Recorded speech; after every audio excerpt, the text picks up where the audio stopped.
Hello and welcome to the session. इस video session को शुरू करने से पहले हम प्रीवियस वीडियो सेशन का रीकैप कर लेते हैं।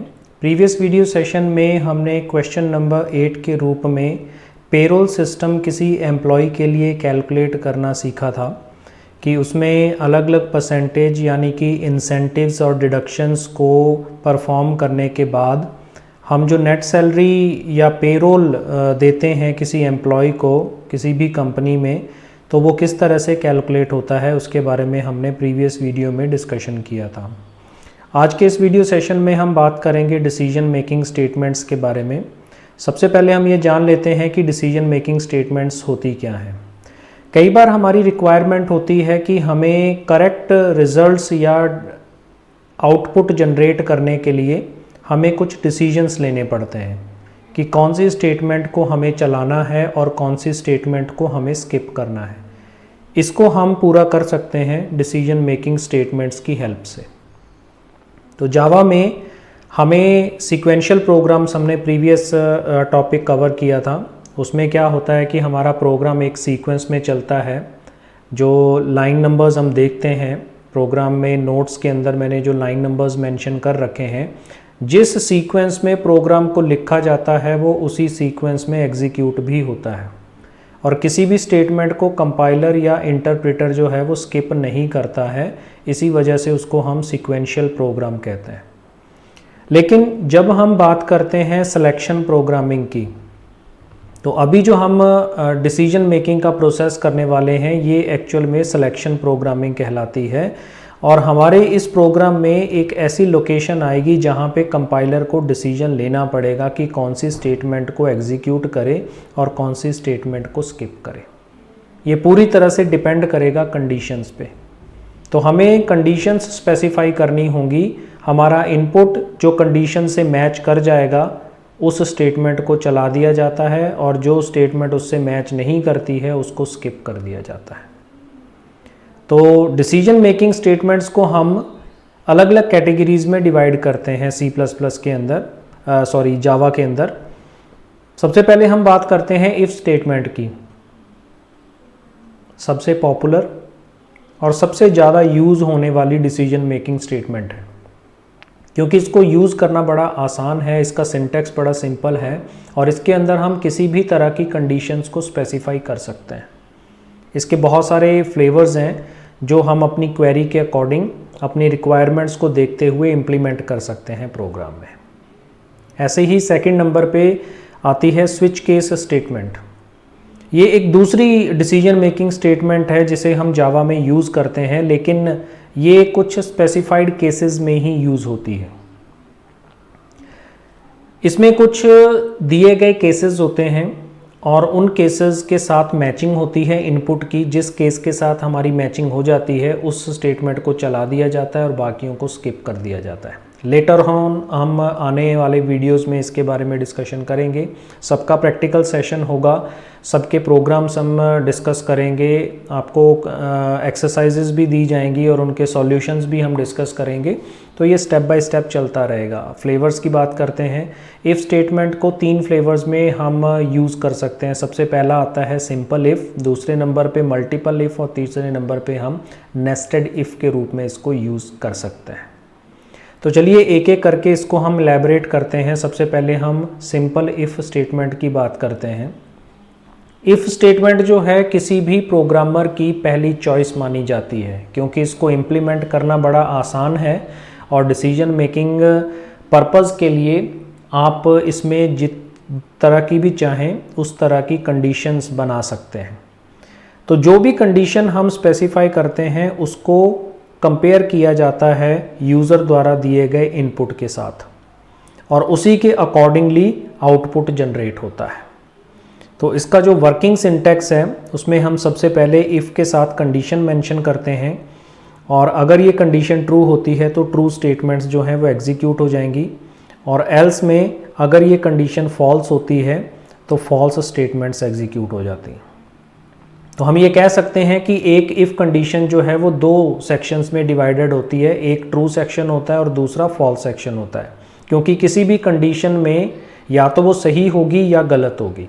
सही होने पर क्या करना है वो हमें स्पेसिफाई करना होगा और गलत होने पर क्या करना है वो भी हमें स्पेसिफाई करना होगा।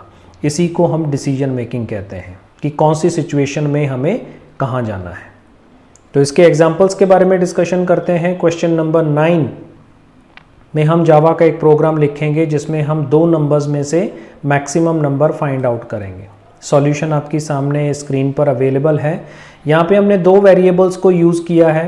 स्कैनर क्लास का ऑब्जेक्ट बनाया, यूज़र से हमने पहला नंबर इनपुट करवाया, दूसरा नंबर इनपुट करवाया ए और बी में रिस्पेक्टिवली, और इफ़ कंडीशन से हमने कंडीशन चेक की कि अगर अब ये जो लोकेशन है हमारे प्रोग्राम की यहाँ पर, यहाँ तक तो प्रोग्राम यानी लाइन नंबर 12 तक तो प्रोग्राम उसी सीक्वेंस में चलेगा जिस सीक्वेंस में लिखा हुआ है, लेकिन लाइन नंबर 13 से कंपाइलर को, इंटरप्रेटर को डिसीजन लेना पड़ेगा कि इस कंडीशन से मैच करने वाली जो स्टेटमेंट मैच करेगी, जो कंडीशन मैच करेगी, उसी के अकॉर्डिंग इन दोनों में से यानी लाइन नंबर 14 और 16 में से कोई एक ही चलेगी। तो अगर ए बड़ा होता है तो मैसेज आ जाएगा फर्स्ट नंबर इज़ ग्रेटर, नहीं तो सेकंड नंबर इज़ ग्रेटर। तो अगर हम इसको प्रैक्टिकली इम्प्लीमेंट करते हैं तो मैं अपने नेटबीन्स में आ गया हूँ और यहाँ पे हम सबसे पहले तो वेरिएबल डिक्लेयर करते हैं, फिर उसके बाद स्कैनर का ऑब्जेक्ट बना लेते हैं। इसके थ्रू हमें इनपुट लेने हैं। मैसेज प्रिंट करवाया हमने एंटर फर्स्ट नंबर, और इस नंबर को हमने ए वेरिएबल में इनपुट करवा लिया नेक्स्ट इंट फंक्शन की हेल्प से। और इसी तरीके से दूसरा मैसेज स्क्रीन पर हमने अपीयर करवाया जिसमें हमने इनपुट सेकंड नंबर लेने के लिए मैसेज दिया है और उसे बी में स्टोर किया। चेक किया कि अगर ए बी से बड़ा है तो आउटपुट आ जाए फर्स्ट नंबर इज़ ग्रेटर, और अगर ये कंडीशन गलत होती है तो मैसेज आ जाए सेकंड नंबर इज़ ग्रेटर। तो ये हमारा पूरा प्रोग्राम है। अगर हम इसको रन करते हैं तो यहाँ पे हमसे 2 नंबर मांगे जाते हैं।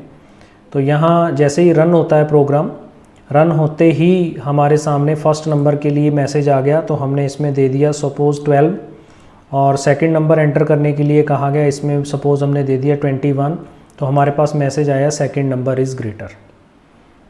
तो अगर हम चाहें तो इसमें नंबर्स भी प्रिंट कर सकते हैं, ये हमारे ऊपर डिपेंड करता है। सपोज़ हमने यहाँ पे चेंजेस किए, फर्स्ट नंबर यहाँ पे इन्वर्टेड कॉमा बंद किया, प्लस लगाया और ए प्रिंट किया, फिर उसके बाद प्लस लगाया और इन्वर्टेड कॉमा में हमने वैल्यू प्रिंट करवा दी ए इज़ ग्रेटर, यहाँ पे लिख देते हैं देन सेकंड नंबर, और यहाँ पे हम प्लस लगाकर वैल्यू स्पेसिफाई कर देते हैं बी।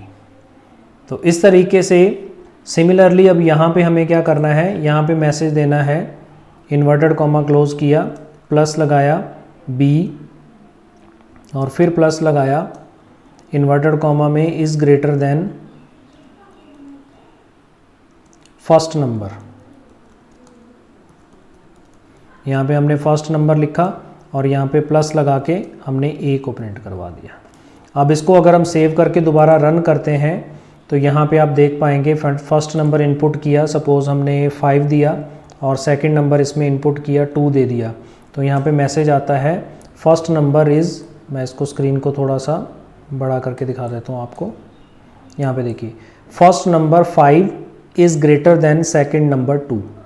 तो यहाँ पर हमने वही चीज़ यहाँ पे मेंशन की हुई है कि इस चीज़ में लाइन नंबर 12 में अगर अपने देखते हैं कि अगर आपका फर्स्ट नंबर बड़ा होता है तो हमने नंबर को भी प्रिंट करवाया है साथ में, तो ये ज़्यादा बेटर है। यूज़र को एग्जैक्ट इनपुट अगर मिलता है, आउटपुट मिलता है, तो वो ज़्यादा बेटर रहता है। इसी तरह से क्वेश्चन नंबर 10 में हम प्रोग्राम बना रहे हैं कि हमें चेक करना है कि जो दिया हुआ नंबर है वो पॉजिटिव है या नेगेटिव है। तो उसका सॉल्यूशन है हमारे सामने। यहाँ पे हमने n में एक नंबर लिया और ऑब्जेक्ट बनाया, चेक किया कि यूज़र से नंबर इनपुट लेना है, मैसेज प्रिंट करवाया, n में नंबर लिया। जस्ट एक कंडीशन लगानी है कि अगर वो नंबर 0 से बड़ा है इसका मतलब कि वो नंबर पॉजिटिव है, नहीं तो वो नंबर नेगेटिव है। इसको प्रैक्टिकली इम्प्लीमेंट करने के लिए मूव करते हैं नेटबीन्स पे। यहाँ पे आप देख सकते हैं कि हमने सबसे पहले एक वेरिएबल n डिक्लेयर किया, स्कैनर क्लास के लिए हमने ऑब्जेक्ट बनाया और मैसेज प्रिंट करवाया एंटर नंबर, कोई भी नंबर इनपुट करें, और उस नंबर को हमने n वेरिएबल में ले लिया नेक्स्ट इंट मेथड की हेल्प से। चेक कर रहे हैं कि अगर ये नंबर 0 से बड़ा है तो मैसेज प्रिंट हो जाए system.out.println नंबर इज़ पॉजिटिव, और एल्स में मैसेज प्रिंट हो जाए system.out.println नंबर इज़ नेगेटिव। तो ये हमारा सिंपल सा एक लॉजिक है कि एक कंडीशन हम चेक करते हैं और दूसरी कंडीशन ऑटोमेटिकली रन हो जाती है। तो यहाँ पे हमें नंबर एंटर करने के लिए क्या आ गया, -8 अगर अपने देते हैं तो एंटर में हमारे पास मैसेज क्या आता है, नंबर इज़ नेगेटिव। और इसी को अगर हम दोबारा रन करते हैं और इसमें कोई भी वैल्यू सपोज़ 4 इनपुट की और एंटर प्रेस किया तो हमारे पास वैल्यू क्या आई, रिज़ल्ट में नंबर इज़ पॉजिटिव। तो अगर दिया हुआ कोई भी इनपुट नंबर जो है वो 0 से बड़ा होता है तो उसके लिए मैसेज पॉजिटिव आएगा, और अगर हम माइनस सिंबल के साथ किसी नंबर को एंटर करते हैं तो वो ऑब्वियसली 0 से छोटा हो जाता है और उसके लिए हमारे पास मैसेज आएगा नंबर इज़ नेगेटिव। तो ये प्रोसेस था, दो सिंपल से हमने एग्जांपल्स किए हैं सिंपल इफ़ से रिलेटेड, और इसी से रिलेटेड अब टाइम है एक्सरसाइज का। तो एक्सरसाइज नंबर 4 में आपको 2 क्वेश्चंस ट्राई आउट करने हैं। पहला क्वेश्चन ये कि आप यूज़र से एक नंबर इनपुट लेंगे और चेक करेंगे कि वो नंबर इवन है या ऑड है, और दूसरा क्वेश्चन ये कि आपने जावा में प्रोग्राम लिखना है जो यूज़र से उसकी एज इनपुट करवाए और चेक करे कि वो यूज़र वोटिंग करने के लिए एलिजिबल है या नहीं है। तो इन दोनों एक्सरसाइजेस को, एक्सरसाइज नंबर 4 के 2 पार्ट्स को आप आई होप कि अच्छी तरह से कर लेंगे। इसका सॉल्यूशन लेकर हम नेक्स्ट वीडियो सेशन में फिर हाजिर होंगे। तो इस वीडियो में फ़िलहाल इतना ही। Thanks for watching, keep on learning with us, stay tuned for upcoming videos and always stay blessed.